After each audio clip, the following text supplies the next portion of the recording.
Again, how are you? Good. See you.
Good morning.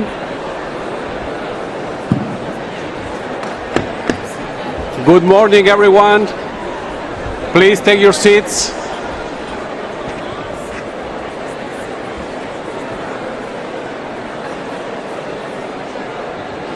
Dear colleagues, dear friends, please take your seats. We're about to start.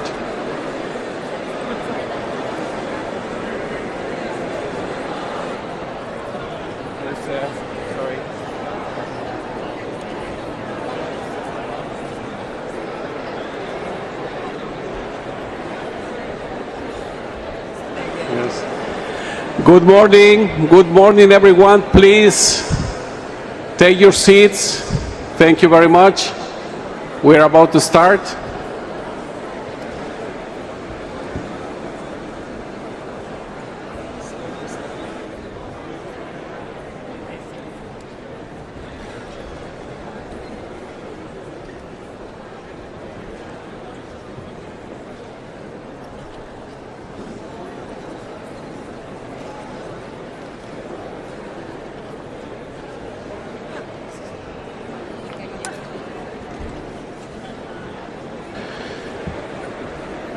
Thank you very much, dear colleagues, dear friends.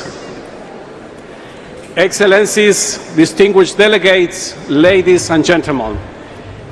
It is my honor to declare open the second part of the fifth session of the Intergovernmental Negotiating Committee to develop an international legally binding instrument on plastic pollution, including the marine environment, and I call to order this fifth plenary meeting.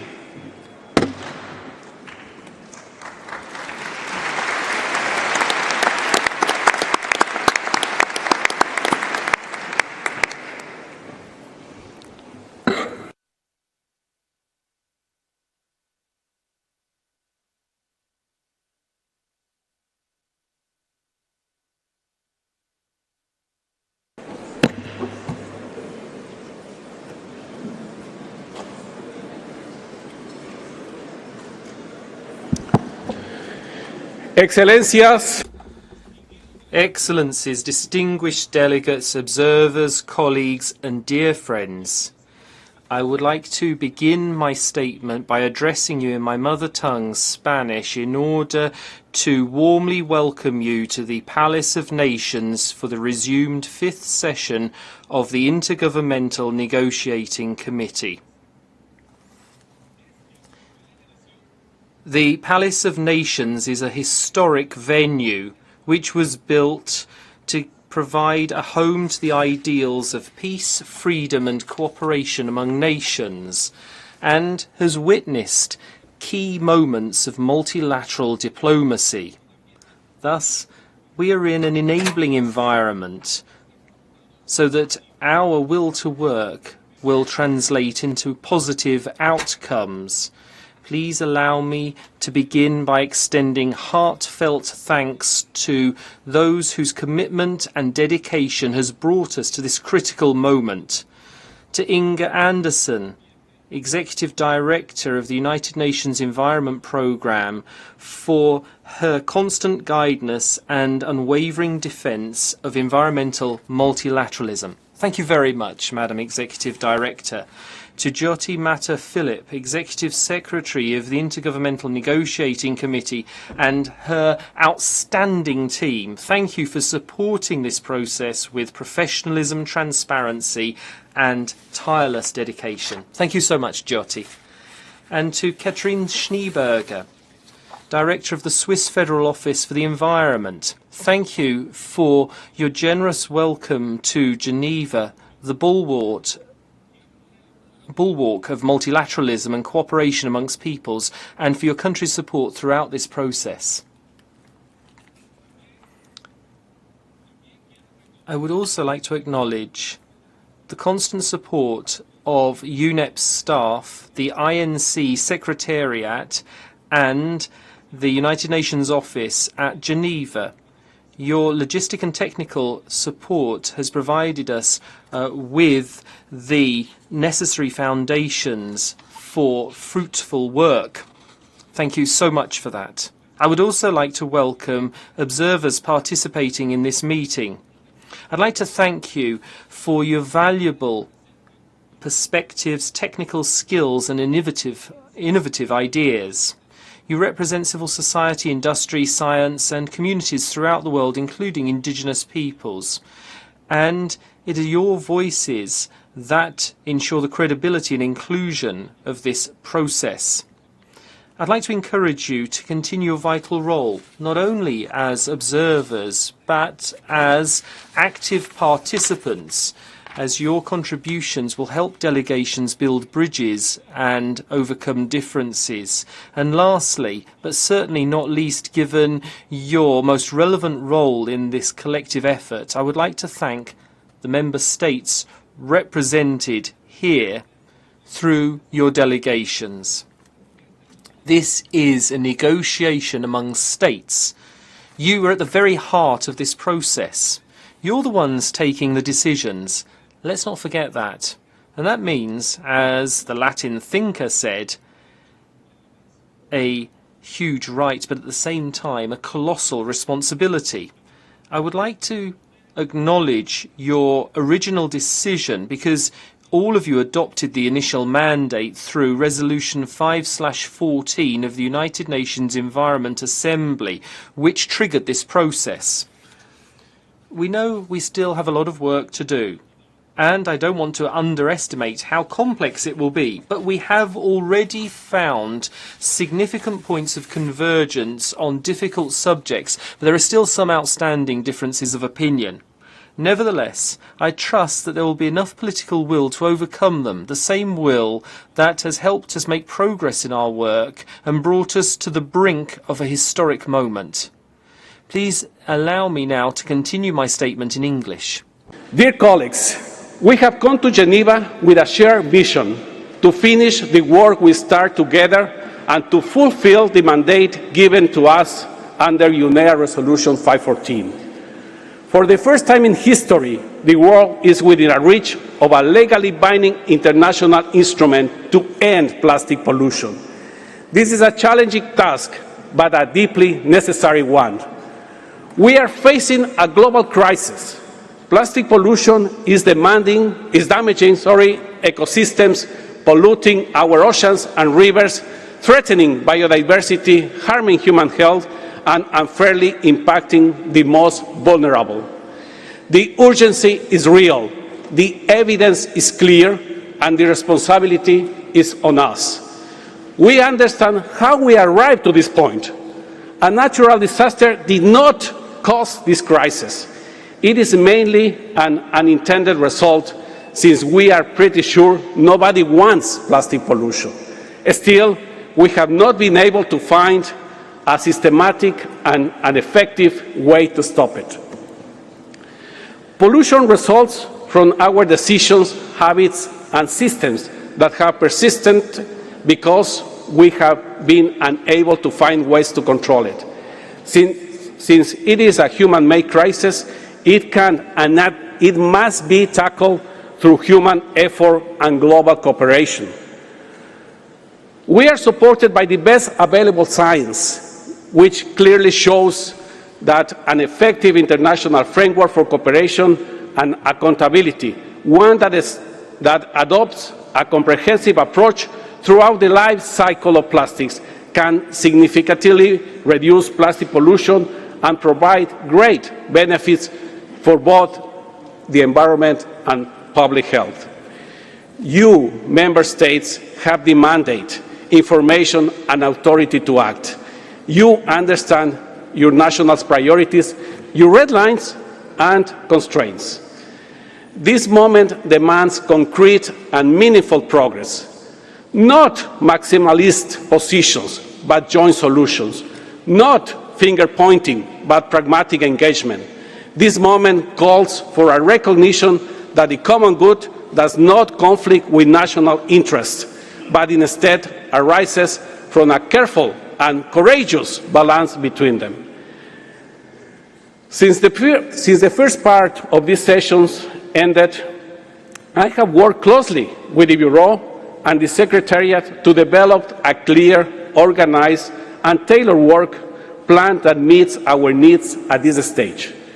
This plan aims to help you make rapid progress and complete the negotiations process by August 14, leading to an effective agreement. I thank you for your support to the Chair's scenario note, published on July 11. It outlines a practical approach designed to enable a steadfast advance, encourage collective ownership, and lead to concrete outcomes. Success will not rely only on plans. It will depend on how we leverage those plans to work together efficiently, starting today. The early days of these resumed sessions are crucial. They should be marked by engagement, urgency, and a shared understanding that every hour matters. These days will set the rhythm, tone, and foundation for the final push toward achieving a successful conclusion. I urge delegations once again to approach this meeting with a spirit of collaborative engagement and increased ownership of the text. Remember, we are not just reviewing a document, We are setting the foundations for a global tool that could change the future of environmental history. And I must say, I'm confident in your constructive and intelligent contribution assignment. You are professional negotiators, experienced diplomats, and representatives of countries committed to a better future. I have full confidence in your ability to rise to this challenge. I believe in your capacity to achieve meaningful results this week and beyond, to refine the text and to find workable solutions to the most difficult remaining issues. I also want to thank and recognize the great work of our Bureau members and co-chairs of the contact groups. They have been taking on a demanding responsibility, and I trust their ability to lead productive, solution-focused discussions. I encourage delegations to support our co-chairs' efforts and empower them to help us find common ground, reach agreements, and move the process forward in good faith.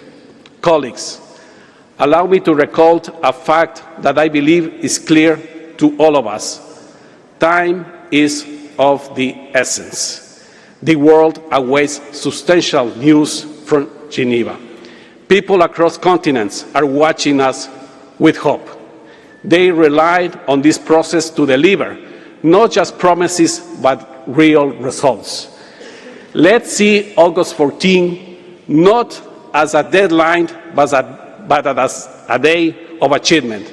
We need to complete a historic task by August 14 with an agreement that is effective, inclusive, implementable, and capable to evolving. I know that this won't be easy, but history is not built on comfort.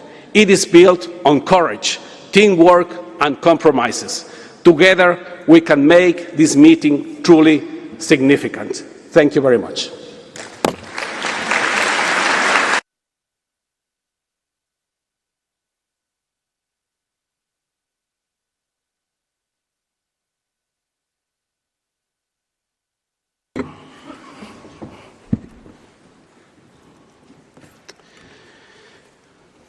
Thank you very much. It's now my pleasure to invite the Under-Secretary General and Executive Director of the United Nations Environment Programme, Ms. Inger Andersen, to deliver her opening remarks.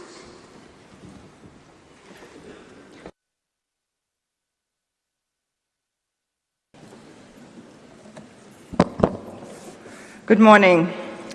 And let me start also by thanking you, dear Chair, Ambassador Luis Valdivieso, for your extraordinary leadership. We would not be here, we would not have reached as far as we have without it. Let me also thank you, dear Katherine Schneberger, State Secretary, for opening the doors and the warm welcome that we have received here in beautiful Geneva and in beautiful Switzerland. And of course, let me thank my dear colleague, Jyoti Mathur-Filipp, the Executive Secretary, who has been leading this, and of course all the many colleagues behind her. But most of all, allow me to thank you, delegates, who have worked so hard to get us to this place. Also allow me to express appreciation to observers for their engagement throughout. So together we stand here with a warm welcome to this resumed session of the negotiation of the legally binding instrument to end plastic pollution, including in the marine environment. And my deep thanks to all for all the efforts that have gotten us here. Because almost 3.5 years have passed since that historic adoption at the United Nations Environment Assembly Resolution 514 in 2022. And it's now high time for member states to get the deal over the line. And today this means, of course, rolling up our collective sleeves, so to speak, and getting into the contact groups. And therefore, I will be brief. You face 10 days of intensive negotiations. You know this, and you know that you will have to work with hard work and long nights and determination. as you have done in all the other sessions before. And you also know that this will require the spirit of solidarity and compromise and understanding, as you have done before. But I believe, truly believe, that you can leave Geneva with a treaty gavelled. Because since Busan, you have enabled a real surge in diplomacy. You've been engaging with one another in informal settings, in bilaterals, in regional and consultations, across the regions and across viewpoints. And that has forged approaches, ideas, and yes, solution. And that engagement has been critical to getting us where we are today, as is indeed the most intense process of preparation that I have ever seen, demonstrating that member states who have joined as members of this process really want this treaty. So I thank you for this productive diplomacy, which has begun to carve out a path to a possible agreement. Now, I do accept that this path is narrow and at times a bit precarious, with a steep drop on either side, but we are here in the Alpine country where we're used to steep drops. So let us find a way, let us bind together to navigate this path. The only way to reach destination is by going together. I'm always inspired as I enter these halls here in Geneva. This city is the birthplace of modern multilateralism. And while the setup of the League of Nations was far from ideal, and while many voices were excluded and unrepresented, this city set in motion and saw the setting in motion of this noble notion that countries can come together to solve problems. And as we look out on the soaring heights of the Alps, let us reach for those heights as we take inspiration from the past, but build and shape for the future.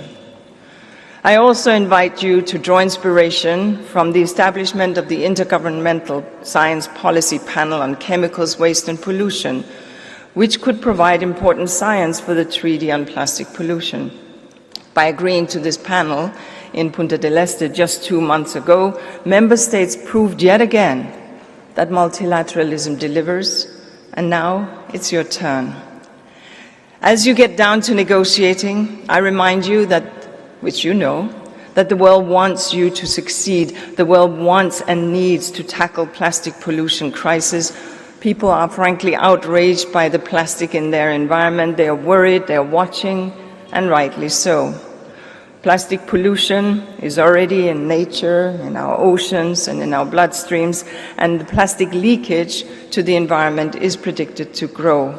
And if we continue as we are right now, then we will see plastic pollution growing even more, with significant consequences for the environment, for economy, as yet indeed for human health. I know that you know this, and I also know that you know that it is in your hands to get this done and make sure that we get this treaty gavelled. It is in your hands to protect ourselves, the environment, and future generations. It is in your hands to turn the plastics pollution challenge into an opportunity of solutions and new beginnings. And I want to assure you that we at UNEP, we will be there to support you. But ultimately, of course, the path is paved by you.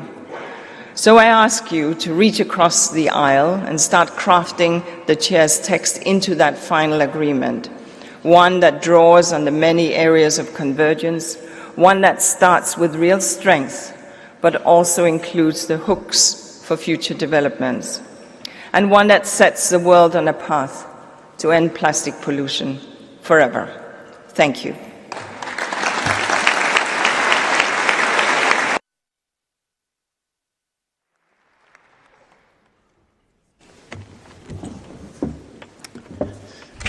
I thank the Executive Director of UNEP for her remarks.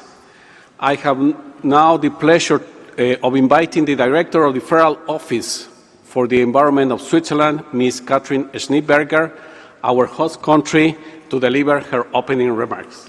Please.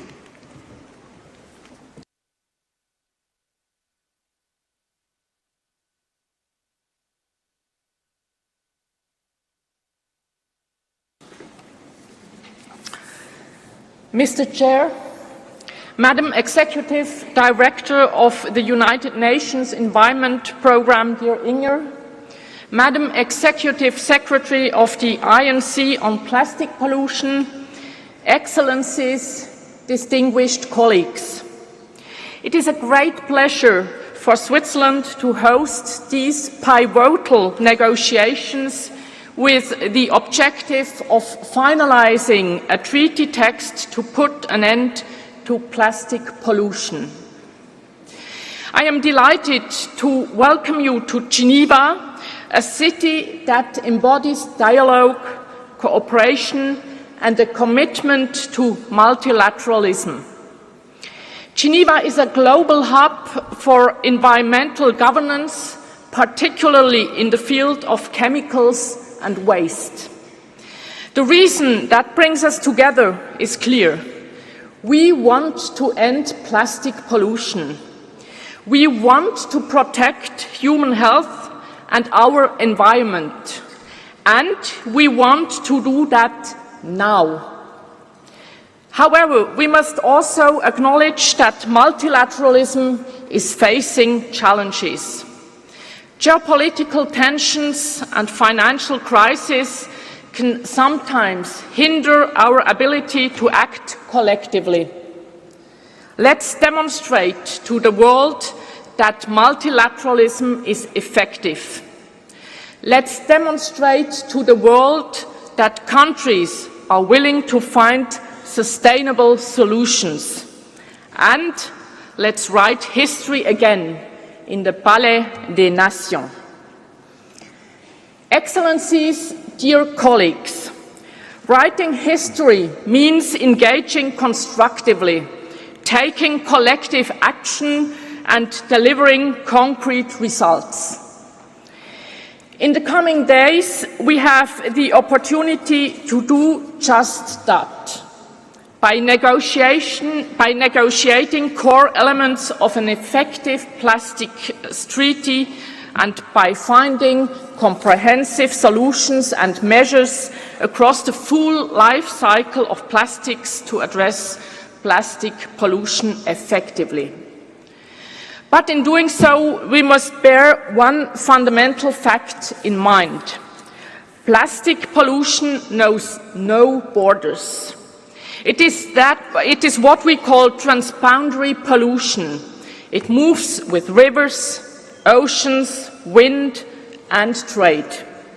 What is produced and discarded in one country can have devastating consequences thousands of kilometers away, harming ecosystems and communities that played no part in its creation. Because of its transboundary nature, plastic pollution cannot be addressed by any one country alone. Even the most ambitious national policies will fall short unless they form part of a coherent and coordinated global effort. This is why we need a legally binding international treaty, a treaty that is inclusive, science-based and robust. A treaty that unites all countries around shared objectives and responsibilities. And a treaty that supports implementation on the ground. Plastic pollution is a global problem that demands a global solution. Dear colleagues, all eyes are on Geneva as we work to deliver a historic outcome. A successful INC 5.2 will not only be essential to mitigate the environmental, social and economic threats posed by plastic pollution, but it will also send a strong signal for multilateralism. In this context, Geneva's existing expertise and structure are significant. I wish us productive negotiations, a spirit of openness, and a session that raises to meet the urgency of the challenges before us and the hopes that bring us together. I thank you for your attention.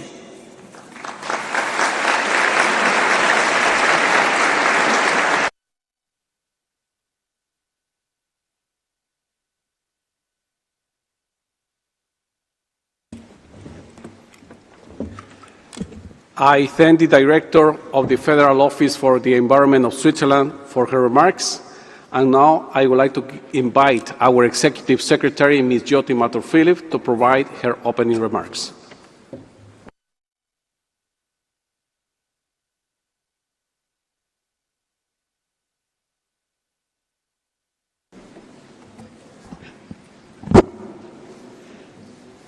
Thank you, Chair.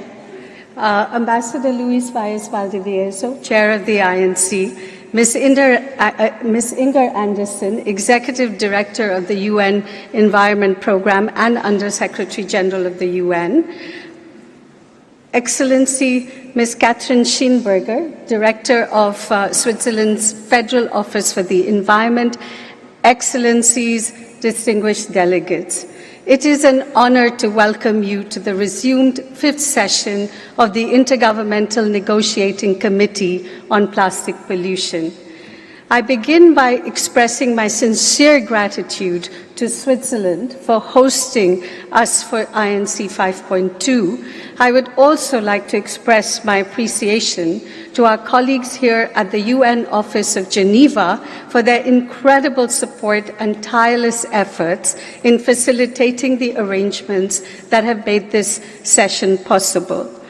My deepest gratitude to the chair of the INC for his leadership throughout his mandate since taking this very difficult mantle at INC 3 in Nairobi in 2023, and to his incredible team too. Thank you. I would also like to thank Ambassador Gustavo Meza Quadra for his leadership till INC 3. And of course, my deepest thank you to Ms. Andersen for her guiding hand, keeping us steady through all the turbulent and calm waters over the last 3 years. From UNEA 5.2, where this historic process began, to INC 5.2, we see not only symmetry in numbers, but also in our strengthened resolve.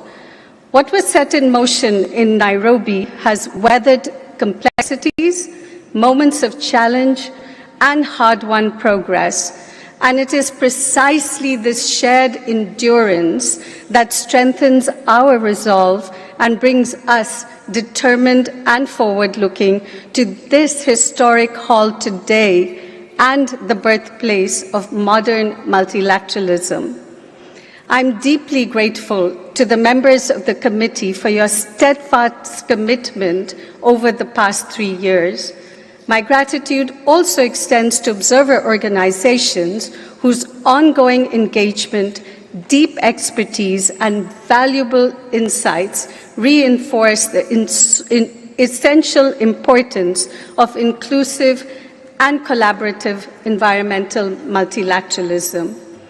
I would also like to take this opportunity to acknowledge with great appreciation the donors whose generous voluntary contributions have been indispensable to the work of the INC and its sessions, and including the intersessional work and head of delegation meetings. Our thanks go to the governments of Australia, Austria, Belgium, Canada, Denmark, Finland, France, Germany, Ireland, Japan, Monaco, the Netherlands, New Zealand, Norway, Portugal, the Republic of Korea, Spain, Sweden, Switzerland, the United Kingdom, the United States of America, and to the European Commission. Thank you so much. Excellencies, distinguished delegates, we are a large group here these next 10 days. We have arrived here in Geneva with over 3,700 participants from 184 members of the committee and 619 observer organizations registered to attend INC 5.2. To say that we have brought together an experienced team from many different UNEP divisions, multilateral environment agreements, and of course the conference services and UN security teams to support this session alongside the extremely dedicated colleagues of the INC Secretariat. On this note, may I also remind you that the UN Code of Conduct applies to all UN meetings, and you will find this conduct available on the website. As always, you have our full support, the team's full support that is here to help you over the next 2 days, and being hosted at the Palais des Nations situates INC 5.2 within a long tradition of crucial multilateral negotiations, diplomatic breakthroughs, and international legal frameworks. It is my hope that this session will now also be part of that legacy. And as I know you are impatient to start work, I will conclude by inviting you to envision 15th of August, a day when the world awakens, unified with an international instrument to end plastic pollution, crafted through our collective determination, dialogue, and shared commitment over these past 3 years. I hope this vision will be able to guide you over the next days. Thank you.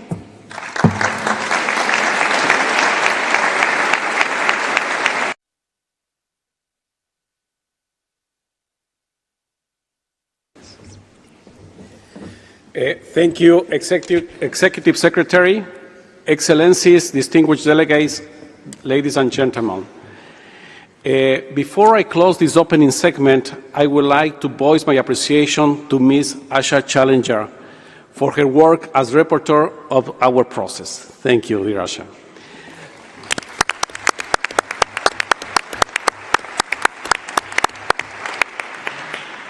That said, please allow a 5-minute break for our dignitaries to leave the podium, and distinguished delegates, please remain seated. Thank you very much.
Thank you very much. Could you please take your seats?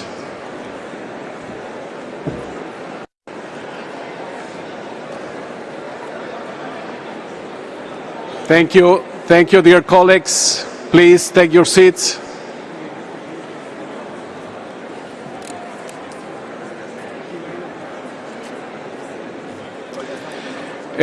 We are going to start our meeting or restart our meeting. Please take your seats. Distinguished delegates, further to my consultations with members during the informal heads of delegation meeting and the regional consultations, and as I have outlined in my scenario note, I invite members, regional groups, and groups of members to submit any statement by writing through the INC in-session document platform, which is now available. This is in the interest, this is in the interest of time and with the firm conviction that our work in the contact groups needs to have as much time as possible. Furthermore, I strongly believe that specific and technical interventions by members can be made most effectively in the contact groups. Before we proceed with the next agenda item, I would like to invite the Secretariat to provide some logistical information. Secretariat, you have the floor. Thank you, Mr. Chair. Distinguished delegates, the plenary session is being live-streamed into rooms 18 and 19 in all UN official languages to accommodate the overflow from the Assembly Hall. Both these rooms are located in Building E. The plenary meetings can be followed via the live stream on the UN Web TV. Live stream links are available on the INC 5.2 webpage. Regarding the use of microphones on the plenary floor, to request the floor, please press the button on the microphone once. The light will turn green. When the chair gives you the floor, the technician will turn on your microphone and the light will turn red. A timer will be displayed on the screen. Delegates are kindly requested to adhere to the allotted time when taking the floor. Please speak clearly and in dictation speed to facilitate interpretation. As per the chair's scenario note, written statements in PDF format can be uploaded to the in-session documents platform and will in turn be published on the INC website. Guidance on the use of the platform is available in the instruction manual previously shared with delegations. The in-session documents platform will be open this morning and will close by close of business on Thursday, 7th August. Dedicated seating for observers in plenary will be available on first-come, first-served basis. Therefore, observers are kindly requested to coordinate amongst themselves so that those who would like to speak are given priority access to the plenary floor to deliver their statement. For time efficiency, observers are encouraged to deliver joint statements on behalf of alliances, coalitions, and groups. We will be operating a dedicated queuing system for observers' interventions using a QR code. Instructions on how to use this system have been made available on the dedicated observer seats on the ground floor of this plenary hall. Meeting documents are available on the INC 5.2 webpage. A live daily schedule is accessible via the Plastic Pollution Negotiations mobile app, as well as on the INC 5.2 website. Delegations are encouraged to download this app. The same schedule will appear on the electronic screens inside the venue. We wish to remind you that the Swiss Federal Council, the State Council of the Republic and Canton of Geneva, and the Executive Council of the City of Geneva will be hosting a welcome reception this evening from 6:15 p.m., which will be held directly behind this Assembly Hall in the Cour de Nord. Finally, a few words on our venue. The venue will be accessible between 7 a.m. and 8 p.m. daily. Members of the committee can access the venue via the Peace Gate between 7:30 a.m. and 7:30 p.m. daily. After 8 p.m., no entry is allowed, and exit is only possible via the Preny Gate. More detailed information can be found in the INC 5.2 information note for participants. The schedule for payment of DSA for funded delegates is available in the INC 5.2 information note for participants as well. The name of the open Wi-Fi network in the venue is the public-Wi-Fi UNOG. Lunch breaks are scheduled every day from 1 p.m. to 3 p.m. There are catering facilities in Building A and Building E. The list of the opening hours of each catering point is available in the INC 5.2 information note for participants, as well as in the mobile app under information. Delegates are reminded that food and drinks are strictly not allowed in any of the meeting rooms in this venue. Bottled water with the necessary precaution are permitted. The tap water in the venue is safe to drink and poses no health risks. Delegates can therefore use tap water to refill their bottles. A lost and found counter is located at the reception desk of Building E. This meeting is striving to be single-use plastics free. We call on you delegates to also do your part. Thank you, Mr. Chair. And I thank you, Secretariat. And this concludes our consideration of Agenda Item 1. Distinguished delegates, the committee will now resume its consideration of Agenda Item 3C on the organization of work. You will recall the committee considered Sub-Item 3B on the adoption of agenda for this session during the first part of the fifth session. The committee adopted the agenda for the session as contained in document UNEP/PP/INC.5/1, which has now been issued as document UNEP/PP/INC.1/1/Rev.1. The annotated agenda for the second part of the session has been issued as document UNEP/PP/INC.5/1/Rev.1/@.1. You will also recall that the committee considered Agenda Item 2 on the election of officers and elected a vice chair from the Asia-Pacific States Group. I'm pleased to inform you that at this stage there are no further developments under this agenda item. With that regard, the Agenda Item 3A on the adoption of the rules of procedure, you will recall that we also considered this item at the beginning of our session 5th, and there are no new developments under this item. I want to recall that in accordance with the decision of the Intergovernmental Negotiating Committee at its first session, the draft rules of procedure as set out in the document UNEP/PP/INC.5/3 continue to apply to its work on provisional basis, with the exception of the bracket text in Rule 37.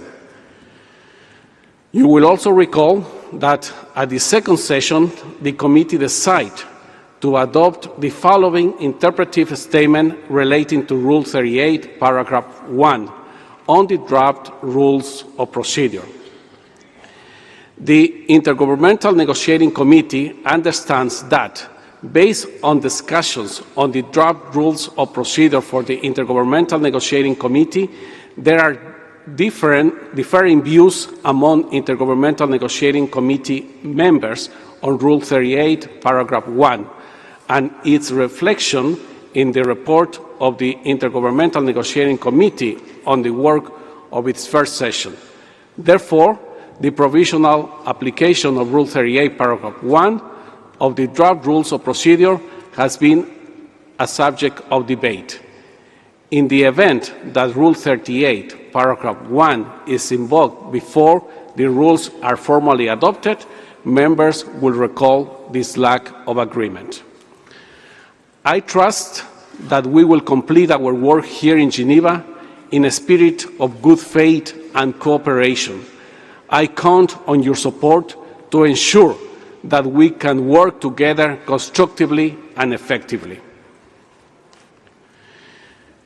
Distinguished delegates, I will now outline the organization of work for the second part of the fifth session as contained in the scenario note for the resumed session issued as document UNEP/PP/INC.5/INF/13. Given the limited amount of time available to us at this resumed session for the completion of our negotiation process, it is essential that we organize our work with the aim to promoting a successful session that delivers on the mandate of UNEA Resolution 514. Our entire approach to the organization of our work must be guided by the objective of completing our negotiations by achieving agreement on the text of an international legally binding instrument and identifying any issues for consideration by the diplomatic conference. We should focus on bridging remaining gaps, resolving differences, and finding a common way forward in achieving agreement on the text of the instrument. The committee might also wish to consider reflecting in the report of the session any issues that might need to be considered by the Conference of the Party. I have been consulting with members, including through regular Bureau meetings and the informal heads of delegation meetings on 30 June to 2nd July 2025 and on July 18 on the most effective way to organize our work to support the finalization of the text of the instrument at this resumed session. Based on these consultations and our common objectives, I'm proposing the organization of work as follows. As you will recall, the committee agreed that the draft text circulated by the chair on 1st December last year will be used as the starting point for negotiation of the future instrument at the resumed session. This is without prejudice of the right of any member to propose additions, deletions, or modifications to the text during the session, and that the negotiations will be conducted on the basis of the principle of that nothing is agreed until everything is agreed. I would therefore like to emphasize and make it clear from the outset that the starting point for the negotiations in the contact groups is the draft text that was circulated on 1st December. Distinguished delegates, let me first address the contact groups. As you will recall, during the first part of the session in Busan, the committee established 4 contact groups, each with a clear, defined mandate covering specific clusters of issues and appointed their respective co-chairs. I propose that these 4 contact groups continue their work at this resumed session.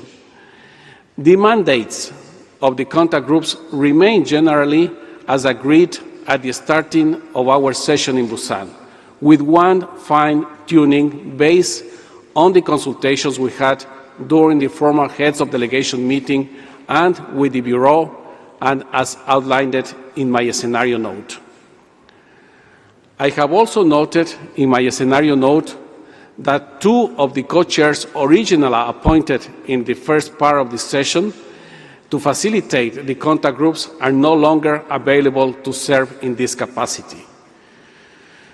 I wish to take this opportunity to extend my appreciation to Mr. Boachi of Ghana and Ms. Min Young of the Republic of Korea for their contribution to the work of the committee in their capacity as contact group co-chairs.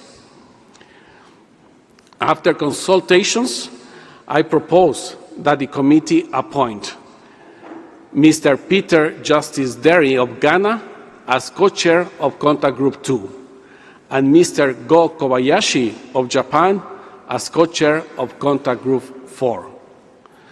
Thus, the co-chairs of the contact groups will be as follows. Contact Group 1 will be co-chaired by Mr. Axel Borgmann of Germany and Ms. Maria Angelica Iqueda of Brazil. Contact Group 2 will be co-chaired by Ms. Tulia Toika of Finland and Mr. Peter Derry of Ghana. Contact Group 3 will be co-chaired by Ms. Kate Lynch of Australia and Ms. Gwen Caesar of Palau. And Contact Group 4 will be co-chaired by Mr. Linroy Christian of Antigua and Barbuda and Mr. Go Kobayashi of Japan. I trust that you will join me in extending your full support to these co-chairs who will guide the contact group's work over the coming days. I hope this is agreeable to everyone.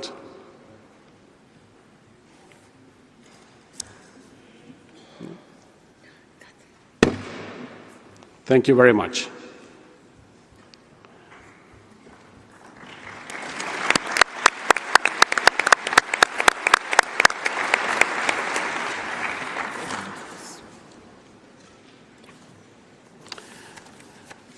I wish to congratulate, therefore, Mr. Derry of Ghana and Mr. Kobayashi of Japan on their appointment as co-chairs. Congratulations.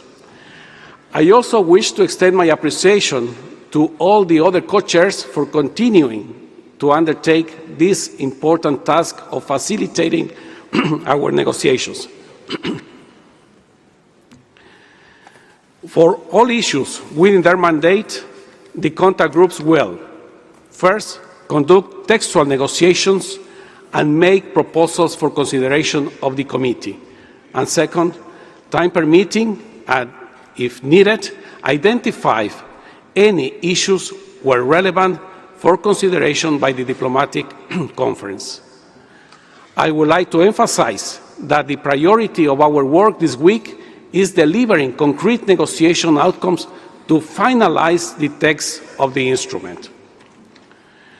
In undertaking the work and negotiating the text, the contact groups should use the relevant sections of the draft text circulated on 1st December as the starting point, and as relevant, refer to any bridging text proposals that have been made by members. The contact groups will be expected to regularly make available the text produced during the next 4 days. The outcomes from the contact groups as of Friday, 8th of August, will be assembled by the Secretariat into a single document, which will be made available for the plenary on Saturday, 9th August, as a conference room paper. Our interim goal is to have an assembled document ready by Friday, and I expect everyone to work towards this objective. For this assembled document, each contact group will be expected to present draft text that is as clean as possible across the articles within this mandate. Having gone through several iterations of compilation text during INCs 3, 4, and 5.1, at this stage, collective ownership needs to be the guiding light. Work in the contact groups must move in line with advancing the development of text with a view of reaching an agreement by the end of the resumed session. For these purposes of this assembled document, the contact groups are expected to provide by Friday evening, 8 August, a text of which there is convergence that could be forwarded by the plenary to the legal drafting group. B, any text requiring further work and its status, as well as proposed ways forward for resolving differences. And C, where relevant, any issue to be raised by the committee to consideration by the diplomatic conference. I would like to emphasize that this assembled document will provide a snapshot of the status of the negotiations and will not be the final document. Therefore, I do not expect any textual negotiations on this assembled document at the stocktake plenary meeting on Saturday. For the stocktake plenary, I have three expectations. Firstly, that the committee will be in a position to transmit a number of articles to the legal drafting group with the understanding that nothing is agreed until everything is agreed. Secondly, that the committee will not articles that have overall convergence but still require some refinement before they can be transmitted to the legal drafting group. Lastly, that the committee will take note of the few articles with remaining open issues. With this in mind, I expect the committee will then be able to determine the most appropriate modalities of work to enable us to focus on critical issues and make the necessary progress to finalize the text. Each contact group should have the flexibility to organize its work in the most effective manner possible to foster convergence and further development the draft text of the instrument across all areas within its mandate. It will also be important to ensure a degree of consistency in the method of work across the contact groups. I request the co-chairs to provide clarity at the outset of their approach to the conduct of their work. To ensure that textual negotiations can progress as effectively as possible in the contact groups, it is important that the co-chairs actively facilitate the further development of texts, and it is also important that the text coming from the contact group to the plenary should have shared ownership by the group. Active engagement among members themselves, including through informal consultations to facilitate dialogue, explore solutions, and formulate possible landing zones, is essential. Any proposal presented during this resume session should be focusing on areas where open issues remain and should be aimed at bridging gaps and facilitating convergence. Members wishing to present such a bridging proposals for consideration in the relevant contact group are strongly encouraged to submit them jointly and after consultations with other members. For bridging proposals to be considered, they also need to be presented orally and negotiated in the contact groups. Bridging proposals might be submitted on the in-session document platform. As informed by the Secretariat, in the in-session document platform will open this morning and will close by close of business on Thursday, 7th of August. Contact groups should have the flexibility to resort to different working modalities as needed, including through informal settings, to develop texts that will bridge positions to achieve solutions. Any outcomes of such an informal work by members should be reported to the contact groups in full for its consideration. I'm aware that there are several cross-cutting issues that are related to a number of articles. I encourage contact groups to coordinate on such issues, including through the co-chairs and, when appropriate, in consultations with me, the chair. Turning now to the legal drafting group, I would like to remind delegates that this open-ended group established at our fourth session remains in place. Its mandate is to conduct a review of the draft text forward to it by the Committee for Legal Soundness and Consistency, and to provide recommendations on the wording without reopening substantive policy discussions. The committee also agreed that in its work, the legal drafting group will not consider policy issues, and any policy issues it might identify in the course of its work will be referred back to the committee. The meetings of the legal drafting group will be convened by the co-chairs, Ms. Annick Baudouin of Canada, Mr. Jean Kenfag of Cameroon, and Mr. Eyad Al-Hubra of Saudi Arabia, as and when needed, to consider draft text referred to it by the committee. I would like to remind delegates that the legal drafting group is not a negotiating body, nor is it a decision-making body. What the group does is present recommendations on the legally sound wording for consideration by the committee in plenary.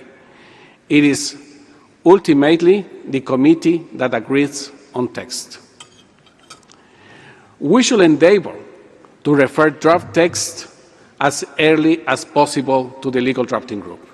I, therefore, invite contact groups when working on the text during the next several days to flag in their reports to the plenary any provision that they consider sufficiently developed to be reviewed by the legal drafting group. I want to emphasize that forwarding text for legal review does not imply that this text is fully agreed. As always, we are guided by the principle that nothing is agreed until everything is agreed. On the schedule for this resumed session, the overall plan for the week is annexed to my scenario note and has been published on the session website. 2 or more contact groups might also agree to jointly discuss matters within their respective mandates as needed. During our plenary meeting on Saturday morning, 9th August 2025, we will need to collectively take stock in light of the outcomes of the contact group's work in the first 4 days and assess the progress made. With that, we will consider any adjustments to the modalities of work to allow us to focus options to achieve agreement on open issues. At this meeting on Saturday, each contact group will be expected to report on any draft text that could be referred to the legal drafting group and on the state of play of any outstanding issue within its mandate. I wish to reiterate that no more than 2 contact groups meetings will be scheduled in parallel. In addition, a schedule for days 1 to 4 has been published, while specific time periods are proposed to be tentatively allocated for meetings of each of the 4 contact groups up to including day 3, 7 August 2025. The exact schedule will need to be reviewed as negotiation progress to reflect the actual needs of each contact group on a daily basis. I have had numerous consultations on the schedule for this resumed session with members and regions. Based on those consultations, I have strived to allocate time in balanced manner across all contact groups. This schedule of contact groups meetings will be updated daily and made available on the website and through the app in the evening of the previous day. The next plenary is currently scheduled for Saturday, 9th of August. At this point, we might need to consider any adjustments to the modalities of work to allow us to focus on avenues and options to achieve agreement on open issues. There will also be the opportunity for plenary meetings to be convened over the course of the week as needed. Sunday, 10th August, is a reserved day without any formal meetings to allow for informal consultation among members. I encourage members to utilize this time to continue their informal dialogues and bridging proposals. I also encourage regions to make use of this time to consult amongst themselves and identify solutions to the remaining open issues. The schedule for Monday 11th through Thursday 14th of August will be developed over the course of the resume session, taking into account the progress achieved to allow us to focus on outstanding issues to finalize the resume sessions successfully. Under Agenda Item 4, I will also like to propose that during the plenary on Thursday, 14 August 2025, the committee considers the text of the instrument with a view of its formal approval. Next, let me outline the indicative plan for the remaining agenda items. Oh, thank you.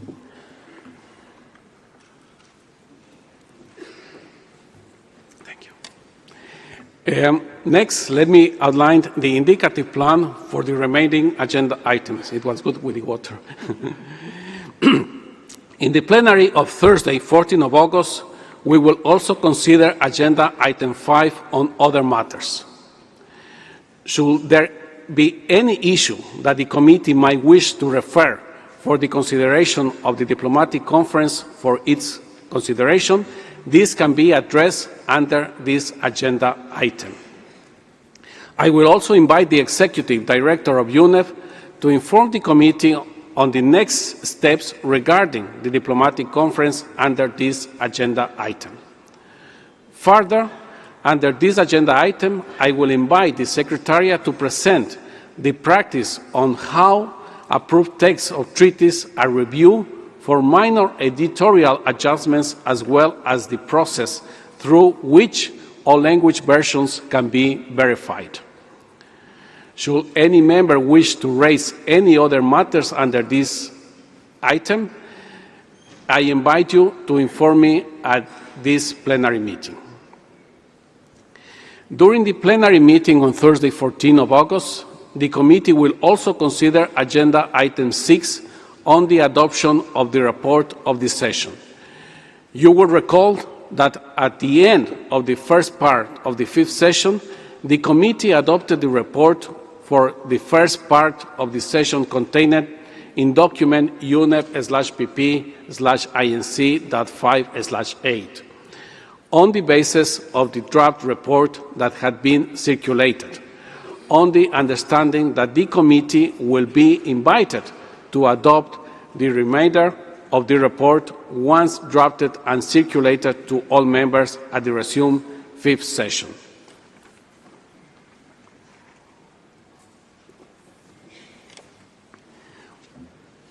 In this connection, the committee will be invited to consider and adopt the remainder of the report of the work of the first part of the fifth session under this agenda item and the draft report for the second part of the session, capturing the early parts of the proceedings and discussions during the resumed session.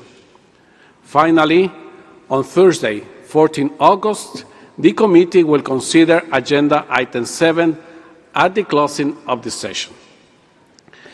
I believe that this mode of operation, built on the basis of discussions in the Bureau, dialogues with members, including in the informal heads of delegation meetings, will allow us to be most productive over the next 10 days. I take it that we can proceed together with the approach just outlined.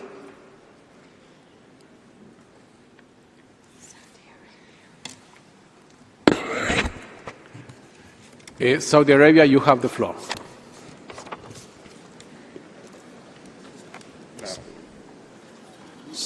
شكرا سيدي الرئيس. سيدي الرئيس. Thank you, Chair.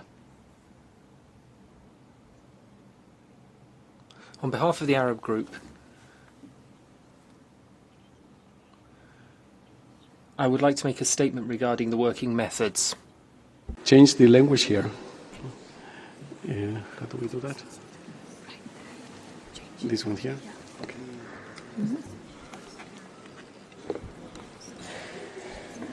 Okay. Please continue. I'm sorry for that. السيد الرئيس لجنة التفاوض الدولية Chairman.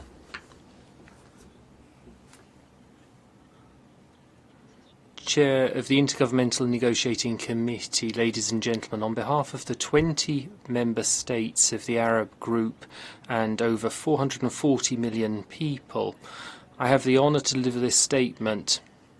We're convinced that the mandate in Resolution 5/14 is extremely important. It will allow us to work for a common goal.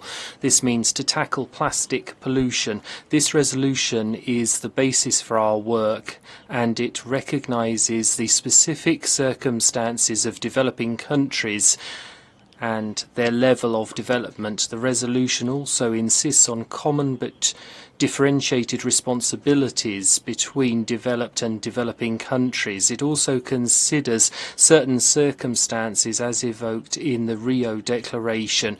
With regard to our working methods, we're worried about Article 6.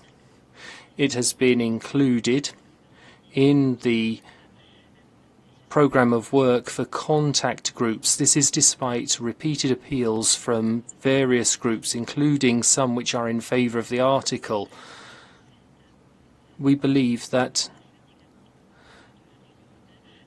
we should put off discussion. This was also a call which was made during the meeting of heads of delegations. We do not agree with that article, but we respect your position, Chair, and we will participate in dates with a constructive spirit. But if we don't manage to reach a consensus on this issue, then we would like to make an appeal to the committee to swiftly move on with other issues instead of continuing our debates on more controversial issues. So we believe that we could deal with controversial issues in unofficial meetings instead of debating them in the contact groups. There, it's vital that we focus on getting work started. We believe that we must hold negotiations so that we can build trust between all parties. We would like to insist, in fact, on having a clear and transparent mechanism for organising informal meetings. They would be organised by the parties and can play an important role. However, too many informal meetings could overburden delegations, particularly small delegations. This means to say that they would not be able to participate effectively. In addition, informal meetings should be organised bearing in mind the practicalities. There must be a clear timetable so that each and every one of us can take part. Furthermore, the Arab group would like to make another request. All contact group meetings should be concluded by 9 p.m. at the latest each day. This is extremely important for delegations that are small in number. This is because these delegations will have to tackle a number of challenges if they're to effectively participate in all meetings. If we have reasonable working hours, this means that we will be able to hold effective negotiations and ensure that there is effective and efficient participation by all delegations. This will enable us to achieve the best possible outcomes in these important negotiations. The Arab group stands ready to work constructively so that we can achieve a balanced and efficient treaty that will enable us to make progress for the benefit of all peoples of the world. Thank you very much. There were no any questions.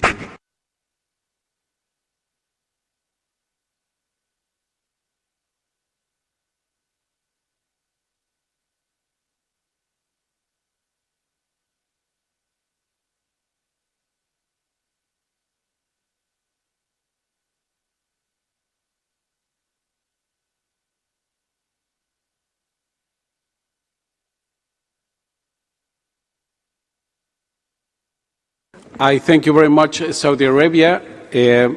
I now give the floor to Ghana. Please, Ghana, you have the floor.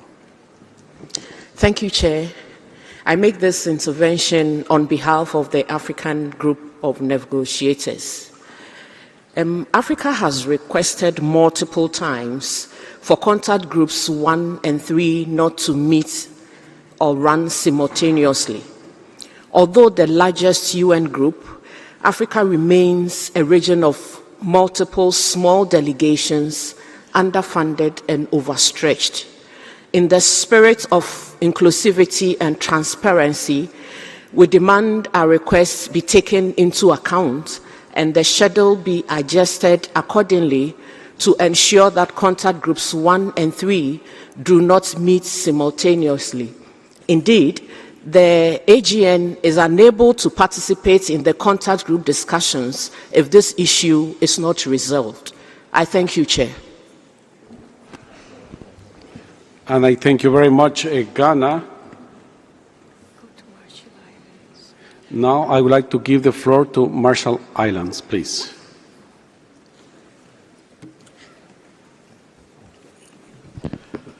Accidentally pressed the button, Chair. Thank you.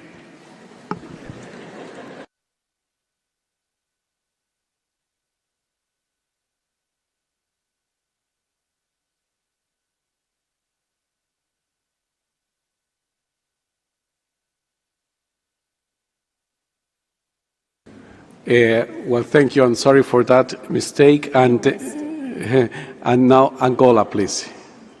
No, it's a mistake too. Something is happening. Let me check with the Secretariat because I have a list of speakers here. And, well, we will check immediately. Yeah.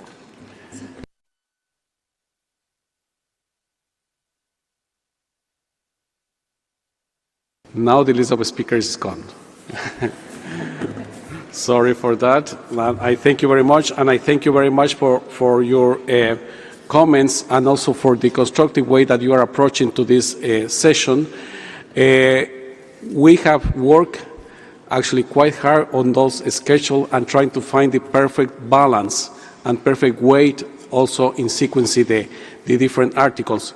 That's why we are presenting the schedule for the 2 first days, and as I have mentioned before, with the flexibility given in the contact groups also to discuss about this. What I will propose is to take the schedule as we have presented, and we will review and take, of course, into consideration the comments and also the proposals that you have presented from the African group to for the days after this the work, starting from day 3, and also we reconsider the schedule for tomorrow, actually for day 2, depending also seeing what you mentioned of not having those 2 contact groups at the same time, 1 and 3. So may I take that we could go on the schedule as it has been presented? Thank you very much. Ghana, please, you have the floor. Thank you, Chair. Chair, I do want to remind you that this request was made during the heads of delegations meeting because there was the same challenge. And I do recall that in plenary, you gave us your word that the co-facilitators will handle it during the contact group discussions. It never happened. It never happened, and the 2 groups met simultaneously. May I kindly request, Chair, that we get a resolution to this before we move into contact groups. I thank you. And I thank you very much, Ghana. Yes, I think we can revise. Let me just give me some minutes to do so, and I come back to you.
Thank you very much, dear colleagues, and thank you very much to the African group. My task as chair is also to give these possibilities and as a principle guiding our negotiations that you members feel comfortable in these negotiations and also in the contact groups. So we are working and we have a proposal. So contact group 1 and 3 won't meet at the same time. Instead, it will be contact group 2 and 3 meeting at the same time, and then contact group 1 and 4 meeting at the same time. So we change 3 for 4 today and also tomorrow. I hope that that will be agreeable for everyone. We have Iran, but Brazil is voting.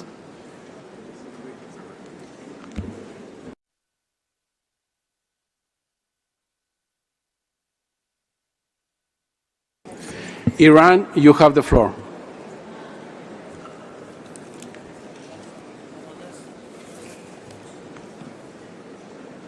Thank you very much. Iran, have you asked for the floor?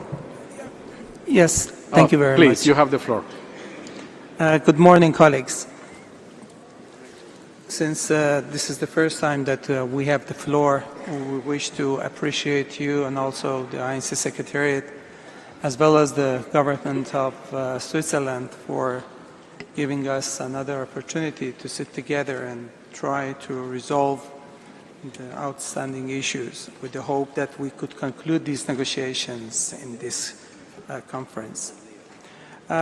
Since a part of my concerns have been raised previously by distinguished speakers of African Group, Ghana, and also Saudi Arabia, I do not repeat them, and thank you very much for the resolution of simultaneously contact group meetings. My suggestion is with respect to diplomatic conference and the references for raising some issues for consideration by the diplomatic conference. Since the issues for consideration by the diplomatic conference should be limited to the areas agreed upon during INC 5.2, which need to be highlighted in the draft resolution.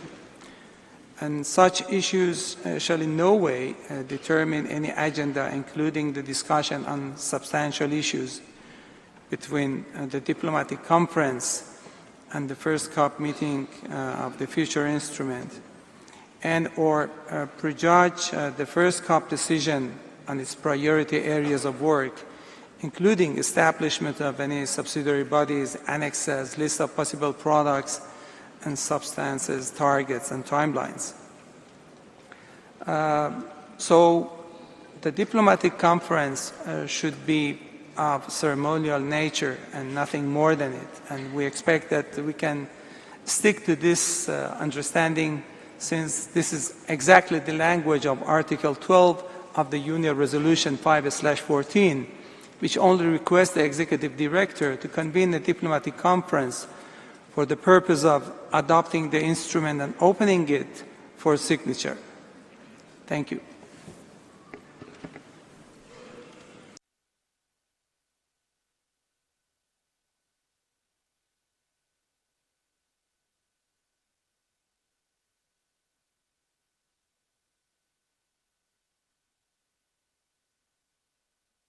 All right. Thank you very much to Iran. Now I would like to give the floor to the United States of America. The U.S., please, you have the floor.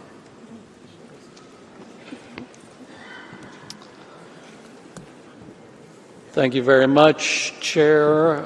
Good morning, colleagues. Let me start by expressing my thanks to you, Chair, and also to UNEP for all the work you've done in advance of this meeting to get us prepared.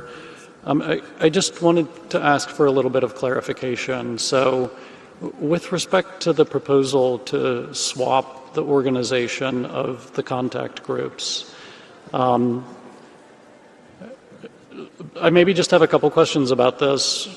In principle, to us, we're actually quite flexible. The issue is, We prepared for the meeting using the scenario note proposed, as we understood it, by the chair, and endorsed, we had understood, in the Bureau meetings. And thus, we have brought a team here that is actually prepared, and we have certain people that bounce in between contact groups that have prepared for the meeting and the negotiations with the particular pairing that had been proposed for us to use at the meeting. So we're going to need just a couple of minutes. We just need a little bit of time here to actually think through what this means. As I said, I don't think, in principle, this wouldn't have been a problem for us, but it's not the way that we prepared for the meeting, precisely because it's not the way that had been proposed. So that's the first thing. We need just a couple minutes to sort through this. Secondly, Chair, I would actually like to hear and understand better from you, to have a more detailed readout of what it was that the Bureau did in taking up this issue. So normally the Bureau is the group that we as the parties, as the member states, entrust with working through the organizational details like this. The Bureau has regional representation, and so the idea is that the Bureau comes together, there should be regional buy-in, not on substance, but as it relates to having a good, clear, agreed process that everybody understands moving forward, rather than say what we're doing right now, which is debating the actual processes and organization of contact group schedules in the plenary session. In fact, to us, that's the fundamental and core task of the Bureau, for efficiency to be able to organize ourselves using the structure of the Bureau. So perhaps could I, as we take a moment internally in our delegation to talk about how we are reorganizing ourselves, much like the Africa group said, this current schedule presents some problems to them.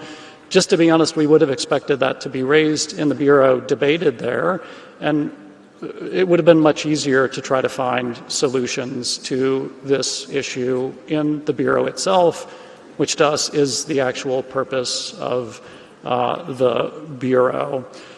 So I'd specifically request, Chair, that you provide us some flavor of what went on in the Bureau that has led us to where we are. And this delegation and perhaps others will then have a few minutes to sort of give a little bit of consideration to this proposal to change the organization from what we expected coming into this meeting. And then finally, Chair, could I ask you to please clarify specifically, I had heard Saudi Arabia on behalf of the Arab group make a suggestion with respect to Article 6. Could you please clarify, and it was a procedural related request as I understood it, if I could ask you to please clarify our path forward on that. Thank you. And I thank you, the U.S., the United States. Now I give the floor to Iraq. Yes. شكرا سيد الرئيس. إن وفد. Thank you, Mr. Chairperson. My delegation would like at the outset to express its high gratitude for your able organizational leadership of this meeting. And we would also like to thank and appreciate the state of Switzerland for their efforts in the generous hosting of this important meeting and for all the facilitation made to the different delegations. I would like to commend the exceptional preparations by UNEP as well and the Executive Secretariat for all the efforts undertaken to facilitate this meeting. At a time when my delegation would like to support the statement on behalf of the Arab group by the Kingdom of Saudi Arabia, especially with regard to item 6 of your text, which in our opinion does not include a substance that is in direct relation to the title of the item, which is supporting consumer and production processes. And here we would like to support substantive discussions in this regard. We are keen at this meeting to meet a great deal and to achieve an agreement with regard to plastic pollution that is balanced and that includes joint responsibilities and roles.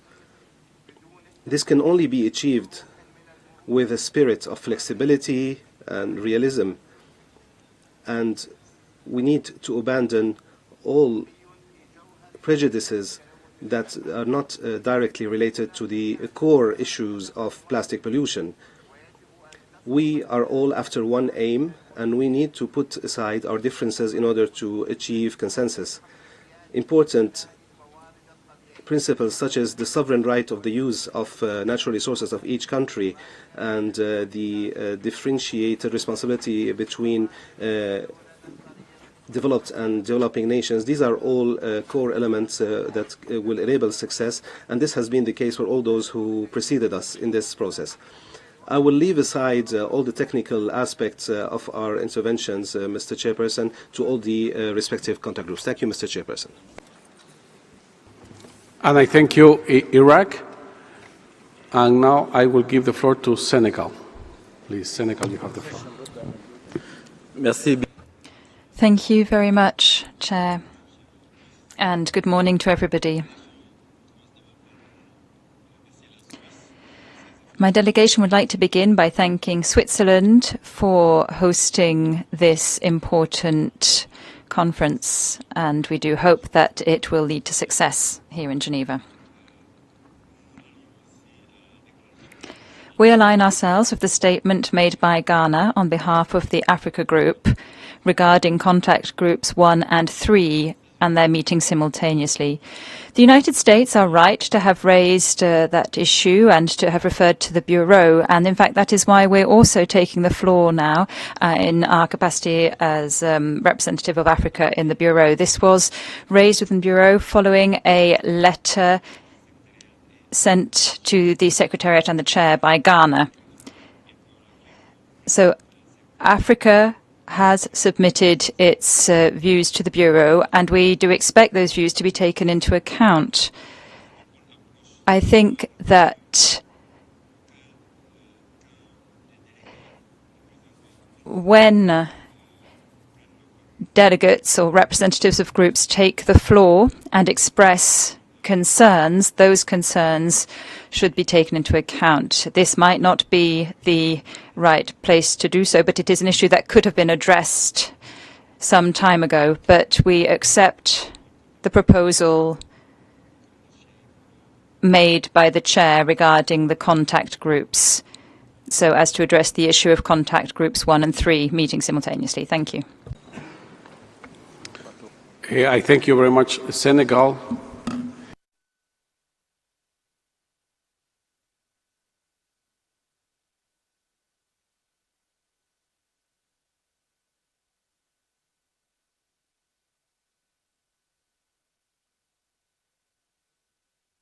I thank you very much, dear colleagues, for your comments.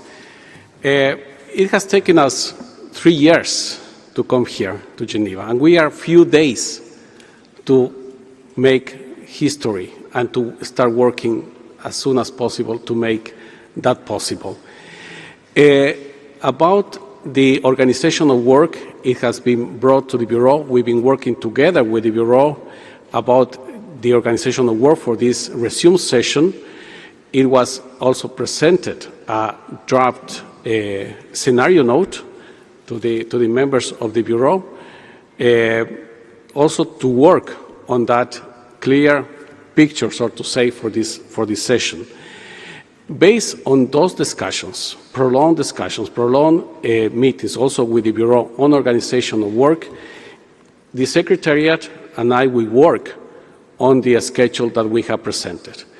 We have received also, and thank you very much to the African group and from Ghana, the coordination, their proposals, and the proposals could be adjusted with too much moving of the schedules, because we are moving the provisions that are we're going to be considered the same day, for today and tomorrow. And that's the proposal, so we adjust in that sense. So Group 1 and Group 3 won't meet at the same time. And that also could apply for tomorrow. And it's the same. Tomorrow is just to change, to swap two of the contact groups, to have to take the proposal from Africa, not to meet at the same time 1 and 3. About Article 6 and any other provision that we are going to deal with in the contact groups, we have to give it the chance of negotiation. We have to start from some place.